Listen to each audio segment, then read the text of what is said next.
किसी जंगल के किनारे एक सुंदर सा गांव था जिसका नाम चमकपुर था। यहाँ के घर मोती जैसे सफेद चमकते थे और रात में पूरा गांव चांदनी में नहाया हुआ सा लगता था। गांव के लोग खुशहाल थे, लेकिन उनकी सबसे बड़ी विशेषता यह थी कि वे रात में जादुई कहानियां सुनते और चांदनी की रोशनी में उनके सपने सच होते थे।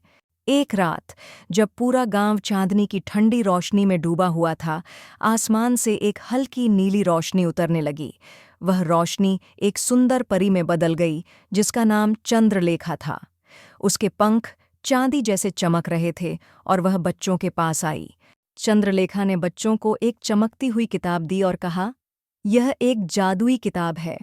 इसमें जो भी कहानी लिखोगे वह हकीकत बन जाएगी। लेकिन याद रखना, केवल अच्छा सोचोगे तो अच्छा ही होगा।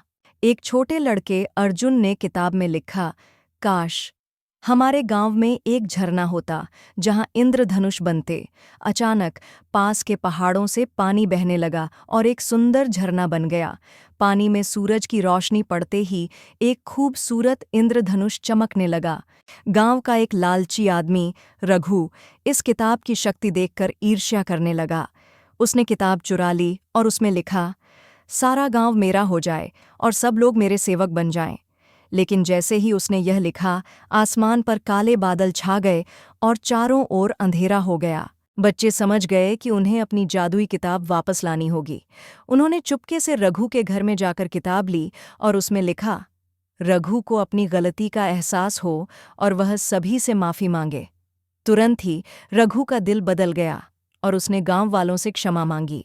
रघु की क्षमा याचना के बाद गांव में फिर से चांदनी की रोशनी फैल गई।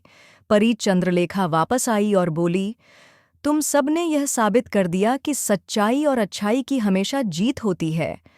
फिर परी ने गांव को एक और उपहार दिया। अब जब भी कोई अच्छा कार्य करेगा, गांव में एक नई जादुई चीज प्रकट होगी। गांव में फिर से खुशियां लौट आईं। बच्चे अब हर रात अपनी जादुई किताब में अच्छी कहानियां लिखते और सुबह तक वे कहानियां सच हो जातीं। चमकपुर हमेशा के लिए एक जादुई गांव बन गया, जहां अच्छाई की रोशनी कभी मंद नहीं होती थी।